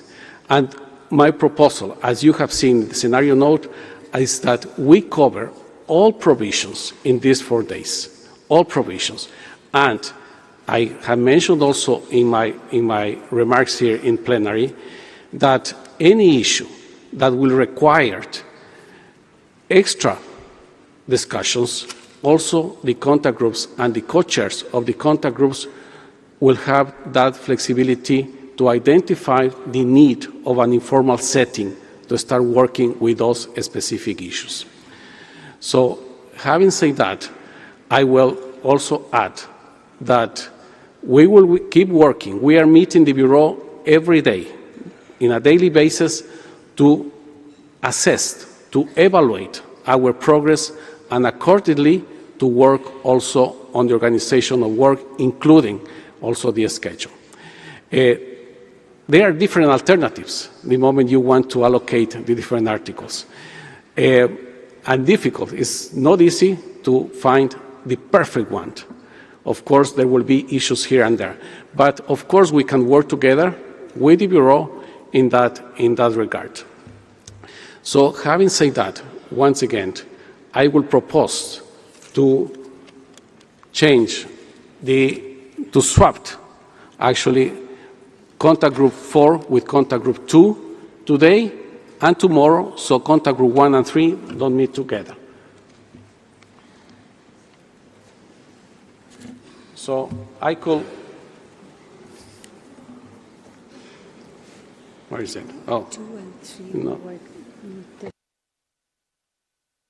So the schedule for today could be, if you agreed, that 2 and 3 work at the same time, parallelly, this morning, and 1 and 4 works in the afternoon, and in the evening will be 2 and 3 today. And tomorrow will be in the morning 1 and 4. In the afternoon will be contact group 2 and 3, and in the evening it will be here, 1 and 4 tomorrow.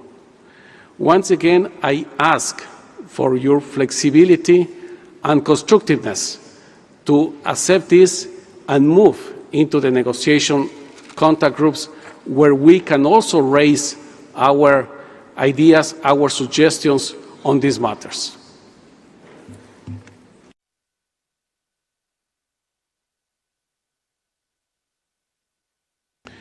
Brazil, you have the floor.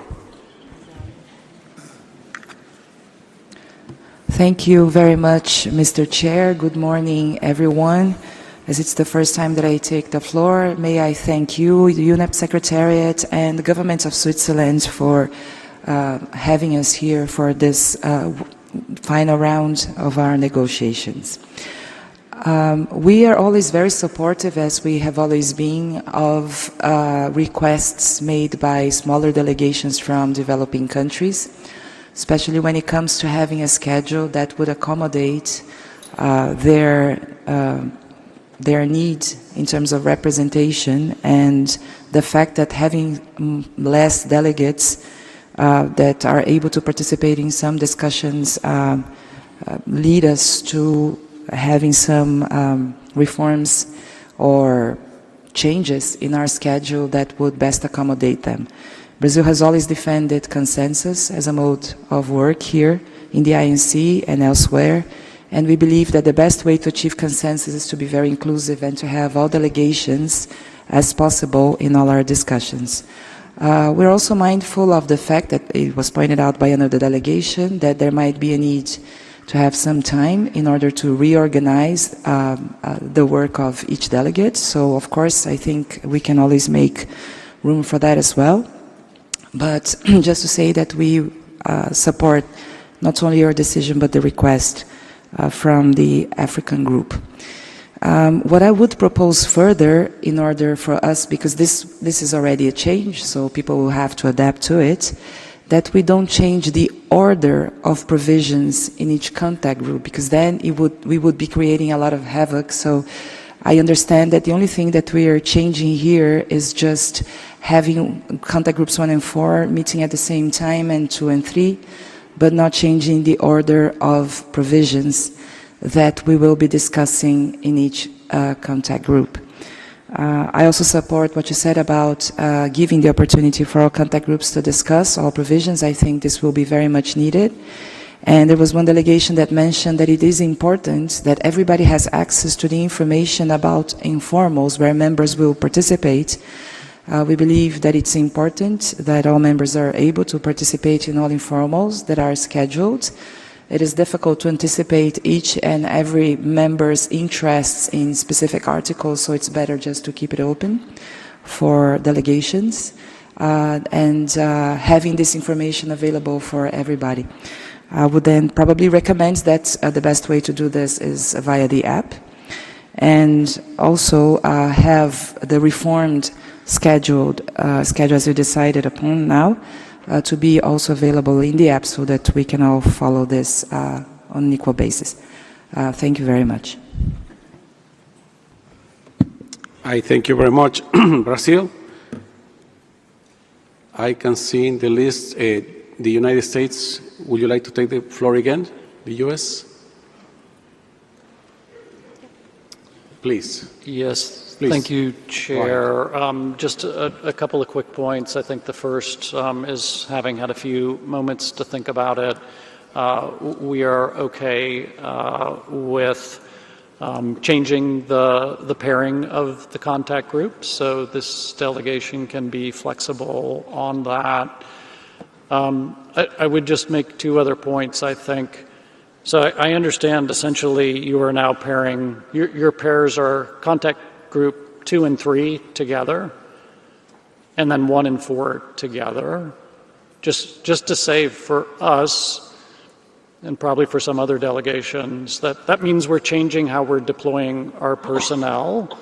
So our preference would be throughout the week and the negotiations that we continue to pair them in the same way, if you see what I mean.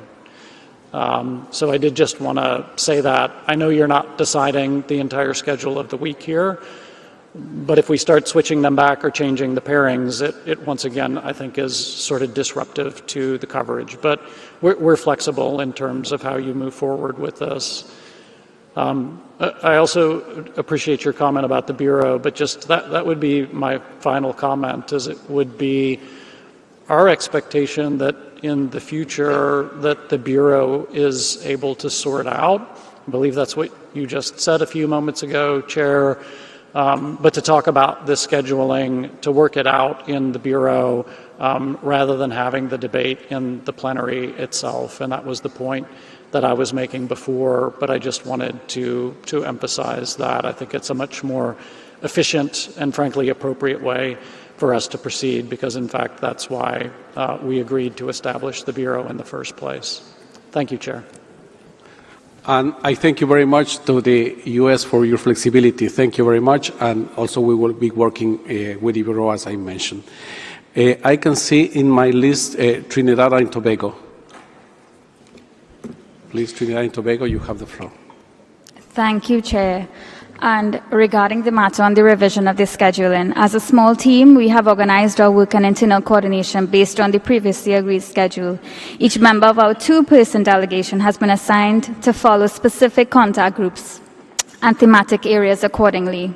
Any substantive changes to this structure at this stage presents very logistical and strategic challenges for us, as it disrupts our ability to effectively engage and contribute to the negotiations. We therefore request that due consideration be given to the operational realities faced by these small delegations and urge that we maintain the consistency of the schedule to allow for meaningful and effective negotiations. Thank you. And I thank you very much, Trinidad and Tobago.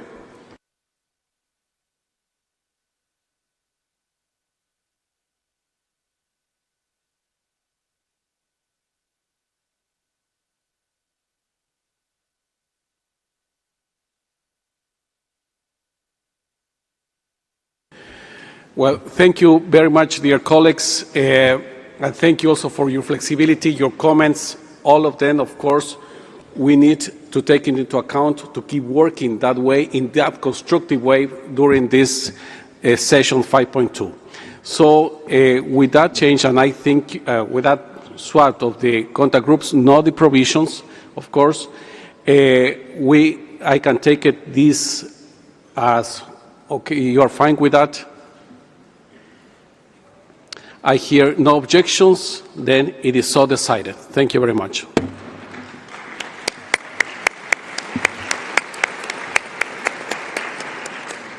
Dear colleagues, the committee has thus concluded its consideration of Agenda Item 3C on organization of work.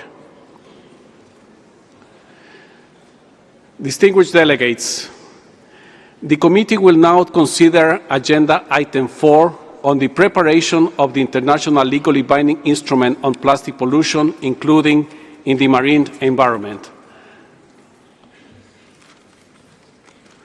As I mentioned earlier, I invite members from regional groups and groups of members to submit any statements in writing through the INC in session document platform, which is now available, as I said. Sorry.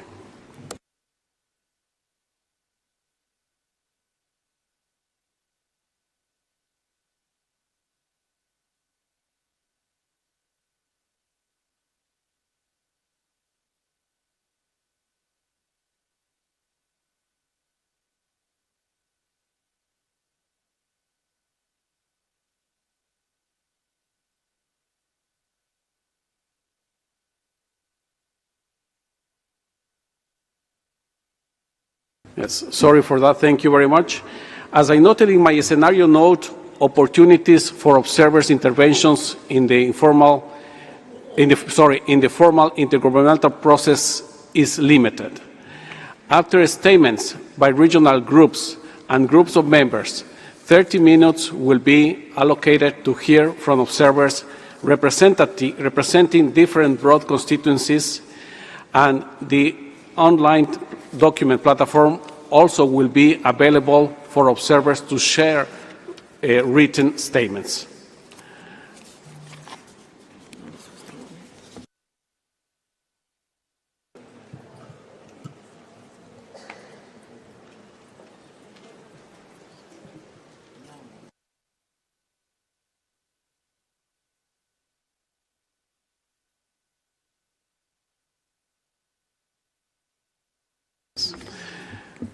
I will now open the floor for statements from observers, starting with intergovernmental organizations, followed by UN system entities, and followed by non-governmental organizations.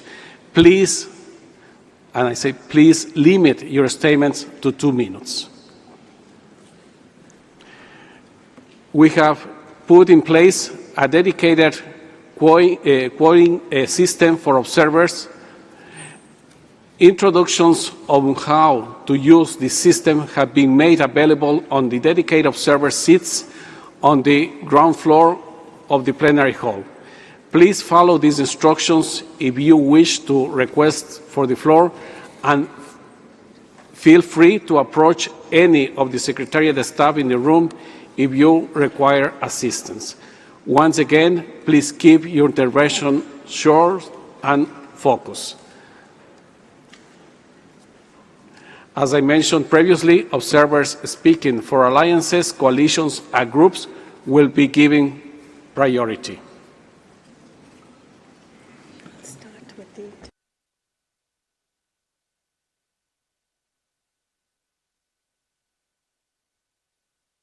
I see on the list the International Chamber of Commerce, and will be mic 16.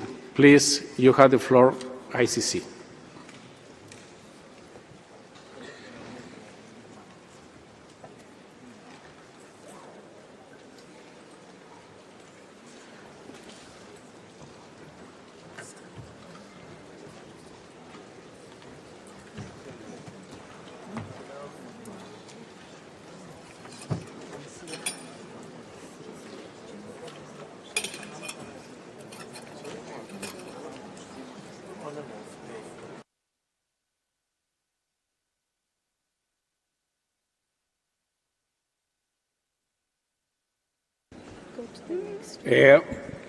We will go to the next speaker. That is the United Nations Office of the High Commissioner for Human Rights, mic 51.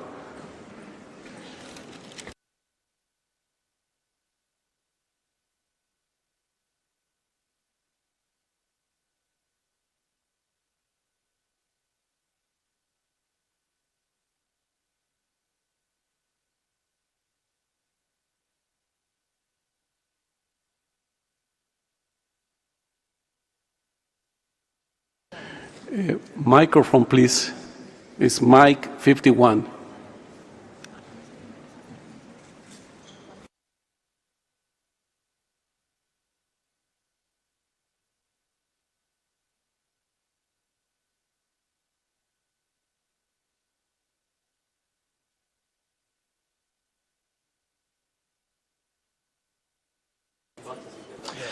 Thank you, Chair. The catastrophic human rights impacts of a sustainable and principled plastic production are undeniable and pose an unacceptable risk.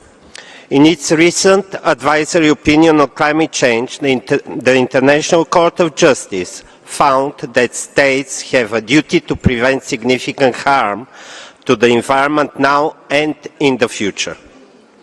An ambitious treaty addressing the full life cycle of plastics must advance human rights, including the right to a healthy environment. This can be achieved through, first, a just transition that upholds human rights and benefits people disproportionately affected by plastic production and pollution, control of chemicals of concern in plastics, and safeguards against substitutions, reduction targets for plastic production, and addressing legacy pollution, mandatory disclosure of health and safety information related to plastic production, equitable and affordable access by all states to the environmentally sustainable technologies with robust mechanisms to protect scientific inquiry against conflict of interest. And lastly, a transparent and adequately resourced financial mechanism to support equitable implementation of the treaty. The plastic treaty should reflect human rights obligations by explicitly integrating them in Article 10 on just transition. The human right to participation must also be upheld at INC 5.2. It is necessary that decisions are made in a transparent, inclusive and accountable manner with the participation of observers. Delegates here today have the historic chance to design measures to end plastic pollution, advance sustainable development and uphold human rights. Thank you. And I thank you very much, and I ask please the speakers to keep their statements within 2 minutes. Now, I'd like to give the floor to the local and subnational governments coalition to end plastic pollution, and it's mic 52. Thank you, Chair. I'm taking the floor on behalf of the local and subnational governments coalition to end plastic pollution, coordinated by ICLEI, the government of Quebec and the government of Catalonia, the Global Cities Hub, and more than 100 signatories. The role and objectives of the coalition are clear since the very beginning of the INC process. We express a strong commitment towards the adoption of an ambitious international instrument on plastic pollution that must include the essential role of local and subnational governments as key actors. The instrument needs a whole of government and whole of society approach. We are at the front of combating plastic pollution.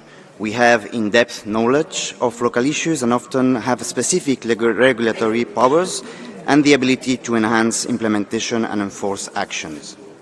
Therefore, the future instrument needs to have a clear recognition of local and subnational governments. This is why we welcome the inclusion of local and subnational governments in Article 8 and 12 of the Chair's text. The Waste Management, Article 8.2, highlights the role of the subnational level in addressing plastic pollution. And the capacity building and multi-level cooperation, Article 12.2, explicitly mentions local and subnational governments as partners of national governments. We have proposed additional language, which is available on the platform in annex to this statement. It is also critical that the future Secretariat of the instrument is mandated and resourced to work directly with local and subnational governments, not only through national challenges. This will be vital for building capacity, coordinating action, and ensuring consistent implementation. So, here our closing message. We urge negotiators to maintain and strengthen the role of local and subnational governments in the final text. And we call for the future Secretariat to be enabled to work directly with them, not just as implementers, but as partners in co-creating solutions. Thank you very much.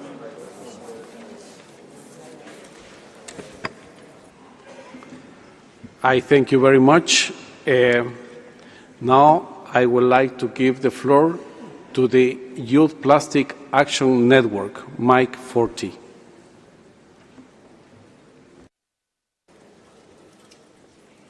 Thank you, Chair.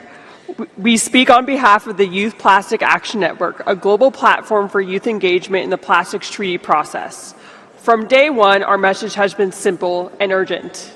We need a treaty that protects human health, our shared ecosystems, and the rights of future generations. At this decisive moment, there is no middle ground. We either conclude with a strong, scientific-driven treaty that addresses the full life cycle of plastics, or we report back to UNEA that we have collectively failed to deliver on Resolution 5-14. Plastic pollution may not kill instantly, but it's already costing our lives and futures. Today, children are born with microplastics in their blood, and microplastics are already being found in fish that are sold on grocery store shelves. If we fail to deliver the treaty, healthcare systems will be strained under rising cancers and toxic exposures. Billions will be spent managing pollution instead of preventing it, and oceans could hold more plastic than fish, collapsing coastal economies and food securities. Entire industries risk becoming stranded as we delay the transition to a clean industry. Plastic pollution does not respect borders or generations.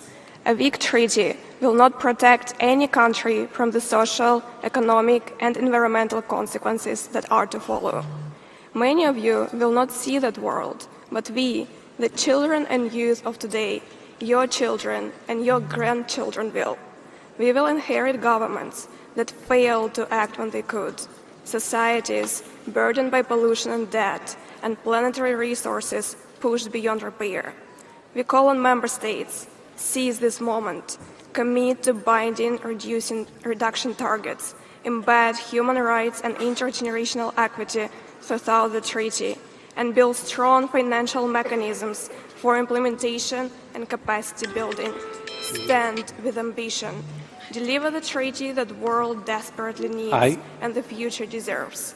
Thank you. I thank you very much for your intervention to Youth Plastic Action Network. Please, now I would like to give, thank you please, I would like to give now the floor to Women's Working Group of Ending Plastic Pollution, and it will be mic 5.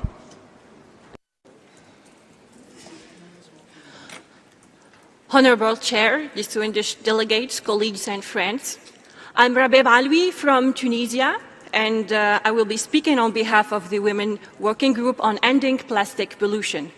We gather here in Geneva today with a shared mission to end plastic pollution, but we must be honest that this is not an environmental crisis, it's a human health emergency, and it is a justice issue. Scientific studies now confirm that microplastics have been found in human placentas on both the maternal and the fetal sites. They have also been detected in newborns' forced vomit. Exposure begins before birth, and its consequences may last a lifetime. This is not an abstract. This is personal. This is generational. Women and girls are disproportionately affected by plastic pollution through caregiving roles, informal labor, and daily use of products containing toxic additives. Endocrine disrupting chemicals in plastics are damaging reproductive health, increasing infertility, and other endocrine diseases, as well as contributing to children being born with disabilities. These are lived realities. And yet, in the current non-paper, gender equality and women's rights are barely mentioned. We must ask, how can we build a treaty that protects people if it doesn't name those most affected? We urge this Assembly to take bold, binding action and to call for a human rights-based approach to the treaty, limit on plastic production, and a ban on chemicals and polymers of concern. Restriction on internationally added microplastic, including in cosmetics and cleaning supplies, a global harmonized system of chemicals transparency and traceability, design criteria that eliminate harmful substances, a dedicated financial mechanism to support global I thank you very much for your intervention, for your statement. Dear colleagues, now I would like to give the floor to the International Indigenous Peoples Forum on Plastic Pollution, and it is mic 55. Thank you, Mr. Chair. My name is Abraham Francis of the Ganyankahaga, and I speak on behalf of the International Indigenous Peoples Forum on Plastics, the representative voice of Indigenous peoples within these negotiations. We are disappointed in the absence of meaningful references to and affirmation of the rights of Indigenous peoples within the Chair's text, and propose immediate action to address this critical oversight. We call on states to affirm and actively promote Indigenous peoples' rights, including our right to self-determination, ensuring the full, effective, equitable, and direct participation of Indigenous peoples in decision-making and implementation of the treaty, as collective rights holders, not to be conflated with other stakeholders as affirmed within the UN Declaration on the Rights of Indigenous Peoples. Strong measures across the full life cycle, including phasing down fossil fuel extraction and production of plastics and chemicals. Center human health, planet health, and justice for all harmed communities across the plastic life cycle, including just transition and development and implementation of the National Action Plan. Establish financial mechanisms to ensure justice and enable just and equitable transition. Establish an independent expert advisory body to inform treaty implementation that ensures the equitable and ethical participation of Indigenous peoples and knowledge holders. For millennia, Indigenous people have lived our lives in balance with the natural world, establishing and practicing non-toxic, truly circular, and life-giving systems. Our ancestral wisdom and knowledge systems offer vital solutions to the plastics crisis, including other environmental crises, addressing its entire life cycle from extraction to disposal. Thank you. And I thank you very much. Now I would like to give the floor to the to the Scientist Coalition for an Effective Plastic Treaty, mic 58.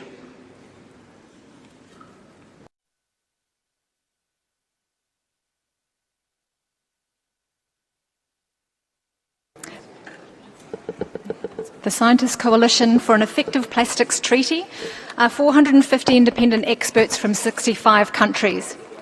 58 of us are here. because we're concerned that the misrepresentation of the science of plastic pollution by some will result in a treaty that is unable to protect our planet and future generations from plastic pollution. So today we reiterate where the scientific evidence stands. Plastic pollution, including nano, micro and macroplastics, plastic chemicals and air pollutants, are leaked and released along the full life cycle of plastics, starting with extraction of fossil carbon and biomass feedstocks and production to plastic removal technologies. Plastic pollution directly and indirectly harms human and environmental health, as confirmed by decades of international research, including from the biggest plastic-producing countries. To achieve an effective treaty, the science highlights the following 6 priorities. First, a legally binding treaty with the scope to cover the full life cycle of plastics. Second, mandatory obligations to prevent plastic pollution at source. Third, adequate and accessible financial, technical and capacity support to enable all countries to meet their treaty obligations. Fourth, safe and sustainable production and consumption, including phasing out groups of plastic chemicals and products of concern. Fifth, globally harmonised criteria for essential use, safety, sustainability and transparency to provide clarity to governments and businesses, enable efficient treaty implementation and incentivise innovative, trusted, safer and more sustainable materials and markets. Lastly, a legitimate and just treaty. The treaty's legitimacy hinges on contributions from expert groups with broad expertise and transparency, representation and conflict of interest mitigation policies. This will also enable just transition. The science is undeniable. I thank you very much. I thank you very much. Now I would like to give the floor to the International Alliance of Waste Speakers. Please, International Alliance of Waste Speakers, you have the floor.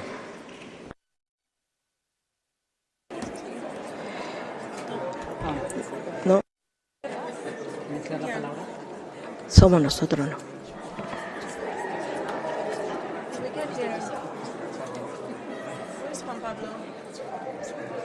It's microphone 59. Yes.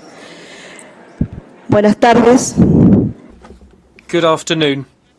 I'm one of the over 40 million waste pickers around the world. The number continues to increase because there is unstoppable increase in plastic waste. The International Alliance of Waste Pickers thanks member states' will to pursue negotiations this week on a plastics treaty. We need it more than ever. We're pleased to see the Chair's proposed text from last December as a basis for negotiations. Nevertheless, we have deep concerns in the current text, which we hope to see resolved this week. Our Article 10 on a just transition has been proposed as a voluntary provision in the latest version, despite the overwhelming support of member states to make it obligatory. Just transition should be compulsory. Otherwise, it will not be implemented. Furthermore, we cannot achieve a just transition without effective funding mechanisms.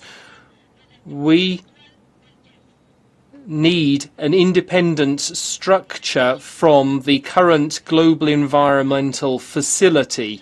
We need private sector contributions based on the polluter pays principle. This is in line with the Cali Global Fund model. We need a simplified direct mechanism which is transparent and ensures good governance and accountability. A significant proportion should be allocated to needs identified by waste pickers, cooperatives and other groups. They should not be seen merely as beneficiaries but as agents for change. If you don't have a just transition, then you will just have waste. The speaker is interrupted by the chair. Su declaración. Y ahora, now I would like to give the floor to the International Engineering Association, and that will be microphone 21.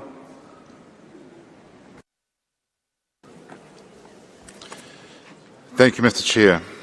Excellencies, distinguished colleagues, my name is Greg Skelton and I'm speaking on behalf of the International Council of Chemical Associations and the Global Partners for Plastic Circularity. Thank you for the opportunity to provide this intervention. Mr. Chair, the global plastics industry has been actively engaged throughout the INC process. We champion an agreement that is inclusive of countries, effectively combats plastic pollution, promotes the circularity of plastics, and enables society to continue to benefit from plastics. Circularity goes beyond recycling. It involves designing products for reuse and recyclability, improving collection and sorting systems, especially for the 2.7 billion people lacking access to waste collection, and advancing innovations that transform used plastics into new products. Over the course of the past 5 negotiations, industry has consistently shared our ambition and been clear in our positions, which are available on our website at plasticcircularity.org. We have heard and responded to concerns from governments by developing tools that demonstrate the industry's commitment to transparency, including the ICCA Plastics Additives Database, which provides details on regulation and use of the 4,549 plastic additives verified in commerce. And we continue to invest in innovations in product design, collection, recycling and reuse of plastics to accelerate the transition towards a circular economy. As the final INC session opens, there is a unique opportunity for alignment with governments and civil society, including the private sector, to address plastic waste in our environment. The perfect should not be the enemy of the possible. ICCA encourages governments to focus on common ground and deliver an agreement that is practical, implementable and achievable. Industry is eager to work in partnership with the governments to help solve the global challenge of plastic pollution while accelerating the transition to a more circular economy. Thank you, Mr. Chair. And I thank the International Council of Chemical Associations. Now I would like to give the floor to the International Chamber of Commerce, this mic 16. So it's the International Chamber of Commerce, microphone 16. Mr. Chair, Your Excellencies, distinguished delegates, my name is Raylene Martin and I speak on behalf of the International Chamber of Commerce, the world's largest business organization. We thank the INC Secretariat for their tireless efforts and the Government of Switzerland for hosting us here in Geneva, a fitting location for international cooperation and multilateral progress. The global business community stresses the urgent need to conclude an effective and workable agreement that meets the UNEA 514 mandate and matches the urgency of the plastic pollution crisis. We are at a defining moment. INC 5.2 must deliver clear direction and a framework to accelerate action by all sectors toward a future free from plastic pollution. The world is watching, and the credibility of multilateralism depends on what we achieve here. It is imperative to agree now on the treaty's contours with a smart mix of complementary measures that have the right hooks to strengthen the agreement over time. In this regard, we highlight 4 priorities. First, a fully circular approach must be central. The treaty should guide product design for circularity, promoting reuse, recycling, and environmentally sound management. Waste management must be a core obligation with flexibility for national circumstances. Second, focus should be on plastic products with the highest risk of environmental leakage, based on a common evidence-based framework that is application-specific and considers national and socio-economic realities. Third, innovation is essential. The agreement must support new technologies and business models across the plastics value chain to enable rapid transformation and empower businesses of all sizes. Lastly, success hinges on effective means of implementation that support accelerated business action and take into account the needs of SMEs. This agreement must provide industry with the I clarity thank you very and much. confidence to invest in I thank you very much for your statement. Now I would like to give the floor to the coalition of NGOs from West Asia, and that's microphone 19. Honorable Chair, distinguished delegate, colleague, and friend, allow me to deliver my intervention in Arabic. سيد الرئيس، أنا ماري-تherese سيف، ممثلة مجموعة المنظمة. My name is Marie-Therese Saif. I represent the group of NGOs from West Asia. Plastic pollution is an environmental crisis which jeopardizes the lives of millions in this region. Plastic which is not managed or recycled causes a number of ills. We cannot wait to deal with plastic pollution. We cannot hold off negotiations. We call on nations to defend their peoples. We hope that negotiations will reach a successful conclusion here. Our group stands ready to support delegations and the future treaty.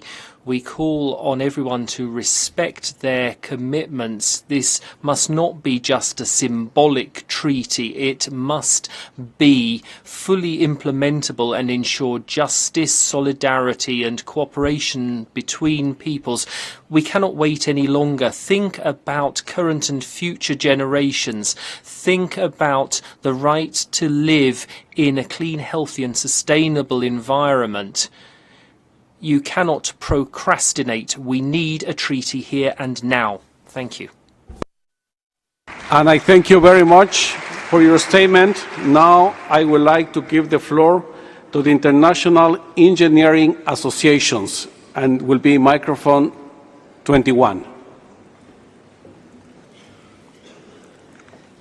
Thank you, Mr. Chair. Thank you, Secretariat, and thank you to the Government of Switzerland. My name is Conor Carlin, and I'm here representing the Society of Plastics Engineers, a global volunteer organization with 65,000 stakeholders around the world.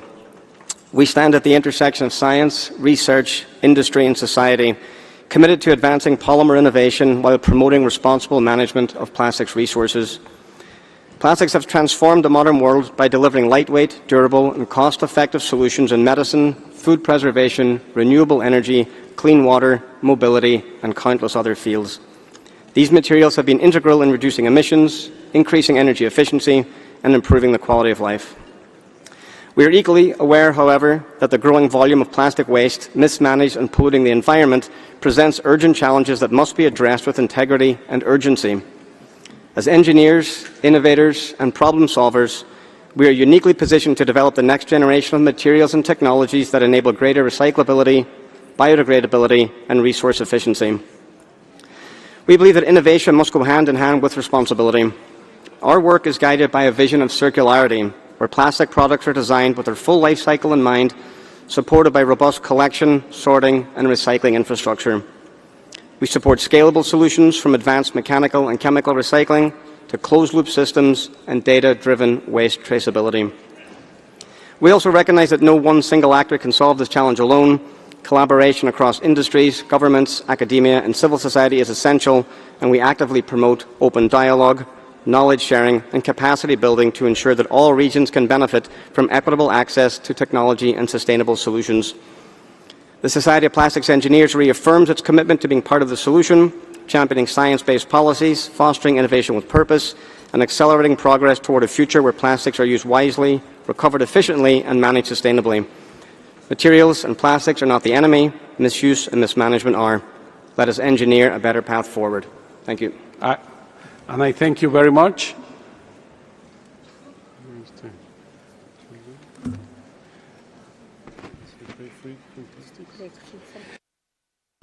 Now I would like to give the floor to Break Free from Plastics, and that's microphone 1, please. You have the floor. Thank you, Honorable Chair. Esteemed delegates, I am John Beard Jr., and I'm speaking on behalf of the Break Free from Plastics movement and the United States Environmental Justice Delegation. I come to you from the belly of the beast in Port Arthur, Texas, a cancer cluster, thanks to the petrochemical industry. Port Arthur is on the front lines of toxic plastic pollution because of a history of discrimination against communities of color and low-income communities. This is a human rights issue, and it stretches all the way back to the dawn of European colonialism and the transatlantic slave trade. Let's be clear. These negotiations have been captured by the fossil fuel and petrochemical industries. Their unchecked production of plastics is accelerating a crisis that jeopardizes the climate, biodiversity, human health, and the planet's ability to sustain life. Without decisive action and significant reductions in plastic production, the harm already experienced by countless communities like mine will only intensify. A treaty that does not cap plastic production, eliminate toxic chemicals, and ensure a just transition for those most impacted is a treaty destined to fail. We must confront the ongoing environmental racism experienced in communities like mine and stop the scourge of waste colonialism in the global South. We must reject toxic waste-to-energy schemes and polluting technologies like so-called chemical recycling, prioritizing instead development of safe, toxic-free reuse and refill systems and the rights of waste pickers, indigenous peoples, and frontline communities. While we should be guided by consensus, when consensus cannot be reached, countries must have the ability to vote on substantive issues, ensuring that deadlocks do not continue to derail progress. While my community is on the front lines of environmental injustice and toxic pollution, micro and nanoplastics poison people no matter how far from the lines you may live. I thank you very much for your statement. Thank you. Please, dear colleagues. Thank you, please. Thank you very much for sharing these interventions. And now I would like to invite the Secretariat to provide information on the timing and location of the meetings of the contact groups that we will start this afternoon at 3 p.m. Please, Secretariat, you have the floor. Thank you, Chair. So just to confirm the new schedule for today, CG Contact Group 1 will meet from 3 to 6 p.m. in room 19. Contact Group 4 will meet from 3 to 6 p.m. in room 18. Contact Group 2 will meet from 7:30 p.m. onwards in room 18.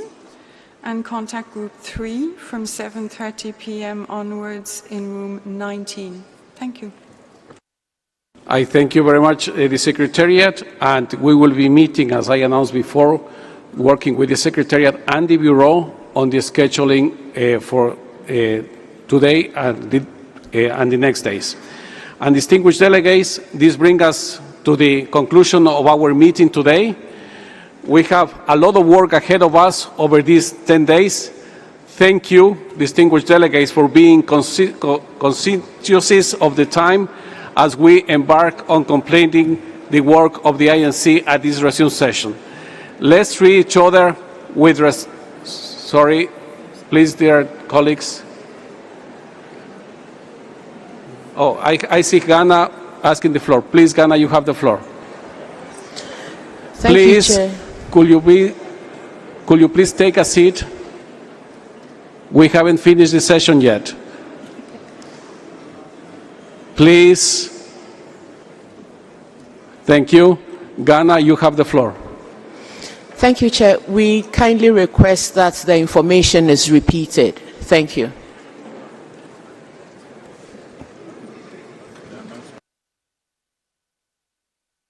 Please, Secretariat. Thank you. Just to note, this information will also be reflected on the website as well as on the mobile app. So I'll repeat more slowly. Contact Group 1 will meet from 3 to 6 p.m. this afternoon in room 19. Contact Group 4 also from 3 to 6 p.m. this afternoon in room 18. Contact Group 2 from 7:30 p.m. onwards in room 18. And finally, contact group 3 from 7:30 p.m. onwards in room 19. I hope this clarifies. Thank you. I thank you, Secretariat, and thank you, dear colleagues. And once again, please, let's treat with each other with kindness and respect as we build a unified way forward. This meeting is adjourned. Thank you very much.